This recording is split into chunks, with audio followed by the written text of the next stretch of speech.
Hello, everyone. Sue.oneschuk here, continuing the workbook lessons of A Course in Miracles. And today we're on lesson 300.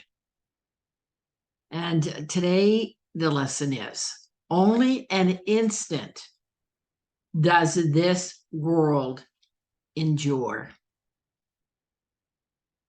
You know, in reading that instant, this world is just an instant when you compare it to eternity.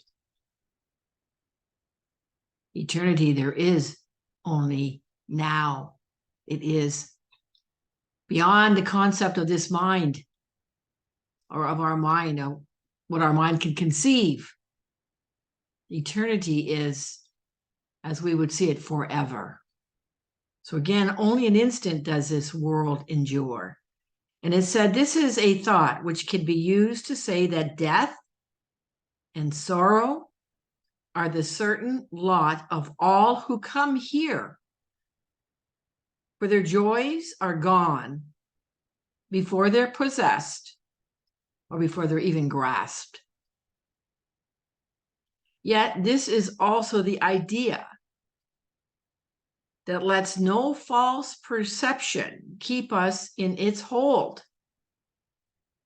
nor represent more than a passing cloud upon a sky eternally serene. And it is a serenity that we seek, unclouded, obvious, and sure today. And the prayer is, we seek your holy world today. And I want to say the real world. Which again, you might want to go back. I'm interjecting here and reflect on what is the real world, which is the beginning of this last set of lessons. It says, for we, your loving sons, have lost our way a while. But we have listened to your voice and learned exactly what to do to be restored to heaven and to our true identity with a capital I, the truth of who we are. We're not a body, we're free because we're still as God created us. And we give thanks today that the world endures but for an instant. And we go beyond that tiny instant to eternity. The lesson again is, only an instant does this world endure. So these questions came up as I was reflecting. The first question is, and I'm asking myself this, are you giving or are you taking? And the next question to ask yourself, and I'm asking myself, am I asking this question from the ego or from my higher self? From my God mind? So how much of this, as we're doing the course, to stay aware and conscious of that we are listening from or we're reading from our ego thought system, our egoic mind, the personality that we created, the identity that we created. But it suggests here as we've been doing this course, that it said, but we have listened to your voice. That's the voice for God. And we have learned through forgiveness, I'm going to say, we've learned exactly what to do to be restored to heaven and to our true identity. I want to say that's the holy instant. In that holy instant, you're brought back into the now moment. All there ever is right now. But again, we need to take a look at how much we're caught up in the drama, It's, notice today how much you are entertaining the illusion, the dream world versus the real world that the Course is presenting to us. The dream world of suffering and pain, all of the ego. The dream world of defense and attack and judgment, blame, fear.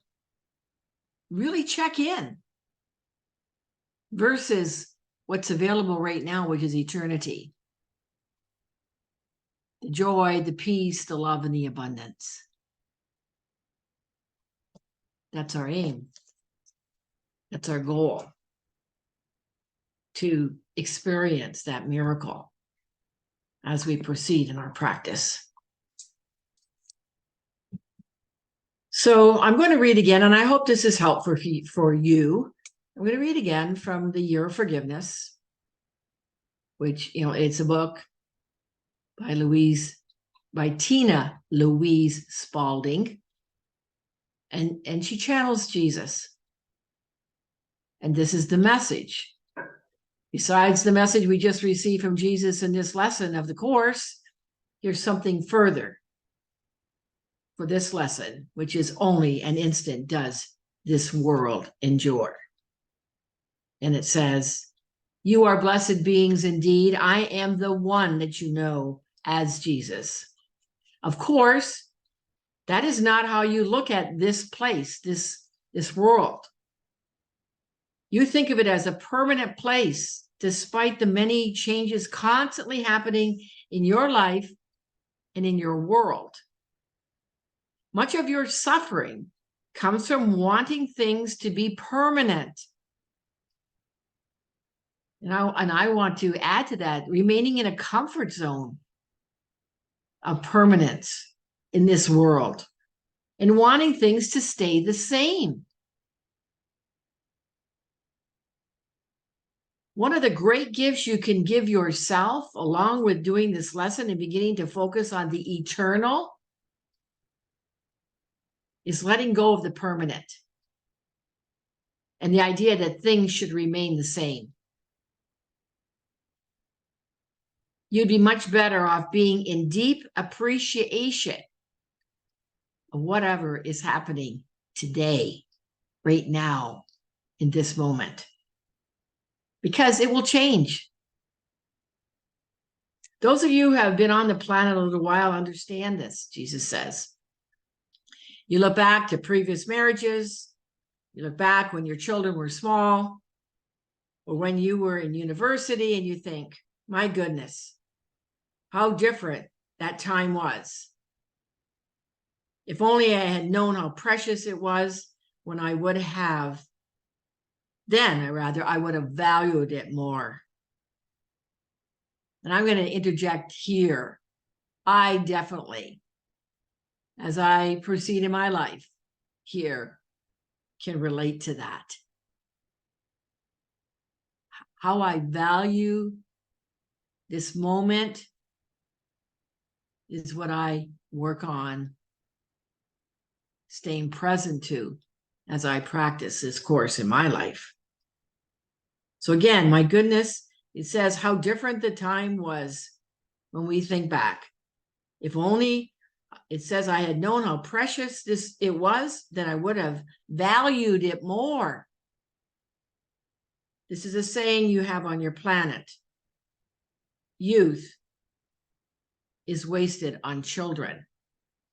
And that's by, says here, George Bernard Shaw. Because you truly do not appreciate what you have when you are young. You're full of dreams of all the things you're going to achieve and how you're going to be happy when you do. But as many of you find out, as you go through this challenging excursion through your 3D reality, many of your dreams don't come true. But that's not because you do not deserve them or that you're being punished. It's because the dreams are ego dreams. There are things you wanted that you did receive. A new car, a new house, or a new lover. And you found out that they didn't make you happy, at least not long term. I'm going to add there, maybe momentarily. I can relate to that. He said, but the penny never really dropped for many of you. That these worldly assets are not what make you happy.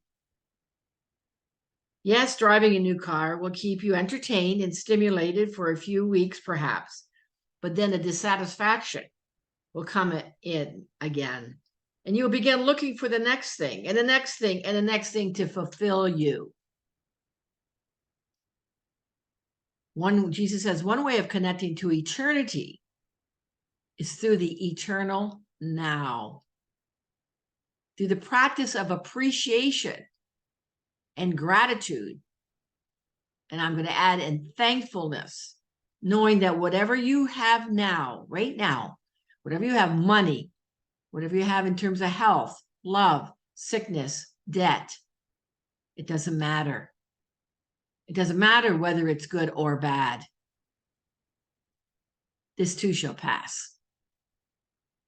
And in the appreciation of those things, you will say for the lack. I'm going to say it again. This too will pass. And in the appreciation of those things, you will say for the lack, thank goodness that this is not going to last. I'll come out the other side of this. If you have the idea of not resisting it, but looking at it and going, okay, well, I have a lack of funds right now, but what do I have in abundance? Is there a way of getting into a state of appreciation for what I'm experiencing right now? I'm going to add, it's a powerful statement. Where are you driving? Where are you suffering? Where are you trying to get to somewhere? Versus just stopping in this moment and taking a look at the abundance that is already here now. Perhaps you're experiencing a lack of money because the experience it brings you is what you needed. Perhaps you have overly valued money. Perhaps you have not developed other aspects of your abundance practice. And not having money for a little while can aid you in that. Alternately, if you have a lot of money, the ego's methodology would be to fear losing what you have. But isn't that the insanity? Just take a look at that. So if you have a lot, appreciate it fully. Revel in it. Roll around in it. And squeeze out all the juice you can out of it, out of what you have right now. Because this too shall pass. And change will come. That's the reality of this 3D world. So Jesus said, this is an adjunct to your current practice. This idea is fully living in the now, regardless of whether you consider it good or bad. Because each experience is going to expand the expression of yourself. And once you see the good in the bad and the changeability in the good, then you'll be living fully in the now. And it is there that eternity lies. Jesus goes on to say that is what this lesson is referring to. The world does not last very long. And those of you who have been on this planet for a few decades know how quickly it can go in human terms. But we are literally speaking here. If you change your mind, if you shift your frequency, the world you know will change instantaneously. and you will begin living in a new place, a more heavenly aligned place. I am the one you know as Jesus, and I will speak with you again. Pretty powerful message. A lot to take in there. And even at that, right now in this moment, appreciating what has been spoken here in this lesson, in the course, and this reflection. It's Jesus speaking through Tina, the gift and the value in this. So today, again, notice when you're entertaining the illusion and what's available to you is eternity. All right. That's what's there to say for today's lesson, lesson 300. Only an instant does this world endure. Wow, we've completed 300 lessons. Hard to believe. It seemed like an impossibility to me when I started this on January 1st, 2023. And already every day there's been a video on these lessons. So there's only 65 lessons to go. I hope you continue on. Thank you for being here. It's a gift that I totally and completely appreciate. Every day I have the opportunity to go deeper into these lessons and to go deeper into appreciating the gift of now. All right. Continue your healing, continue your practice. And I look forward to being with you for the next lesson, which will be lesson 301. But again, as we proceed with these lessons, we are going to also take on yesterday the reading of what is the second coming. So tomorrow will be what is the second coming in lesson 301. All right, as always, to build this community here on YouTube in terms of the, internet system and all, the algorithms are built through your going below here and pushing the like button. And it's even more so when you can comment. There's comments coming through. I'm going to ask again for your prayers and, your feedback. What is there for you that you see you would like as a follow-up to these lessons as you continue to practice the Course in Miracles in your life? I've had some comments, and there's some consideration of proceeding with the Manual for Teachers and whatever else Spirit is directing. I'm open to receive that direction, and your input would be valuable as well. Thank you for that. So go below and like, please comment, please share, and if you haven't already, please subscribe. And again, I look forward to being with you in the next video for lesson 301. I know I'm repeating myself, but I'm going to say it again, and also what is the second coming. Until then, from my heart to yours, I extend much love to you. Enjoy that love today to the best of your ability. Bye for now.